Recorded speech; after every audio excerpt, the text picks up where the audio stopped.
मित्रांनो, राजकारणात 1960 पासून ठाकरे ब्रँड हा जोरात चालू आहे. बाळासाहेब ठाकरे यांनी 1966 साली शिवसेनेची स्थापना केली व शिवसेना त्यांच्या बंधूंसोबत पुढे आणली. 1980 पासून बाळासाहेब ठाकरे यांचा मुंबईत आणि महाराष्ट्रात दबदबा वाढू लागला. बाळासाहेब ठाकरे म्हणजे मुंबईचे शिल्पकार जणू. बाळासाहेबांनी राजकारणात 20-30 वर्ष खूप संघर्ष केला, परंतु 1990 पासून ते सत्तेत बसू लागले. देशभरात बेबाक त्यांच्या स्वभावामुळे प्रसिद्ध होऊ लागले. बाळासाहेब ठाकरे यांचा दबदबा महाराष्ट्रातच नव्हे तर पूर्ण देशात होता हे सर्वांना माहीत आहे. ठाकरे गेल्यानंतर शिवसेनेची पूर्ण जबाबदारी उद्धव ठाकरे यांच्या खांद्यावर आली, पण त्यांना ती यशस्वीरित्या पार पाडता आली नाही असे खूप जाणकार लोक बोलतात.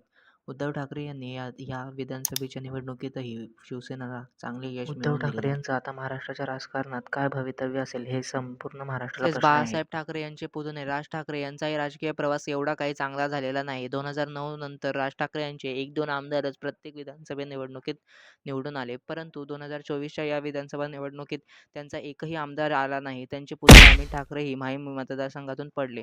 तर आता राजसाहेब ठाकरे आणि उद्धव ठाकरे यांचा राजकारणात काय भविष्य असेल हे सर्व महाराष्ट्राला प्रश्न पडलेला आहे. बाळासाहेब ठाकरे गेल्यानंतर दोन्ही ठाकरे बंधूंचा राजकीय प्रवास खूपच खडतर होत गेलेला आहे. आता राजसाहेब ठाकरे यांचे भवितव्य काय असणार हे संपूर्ण महाराष्ट्राला प्रश्न पडलेला आहे. महाराष्ट्राच्या राजकारणात एकत्र येणार का, की ठाकरे ब्रँड राजकारणातून संपतात? तुम्हाला काय वाटते? माझ्या चॅनलला सबस्क्राईब करा. जय शिवराय, जय जिजाऊ, जय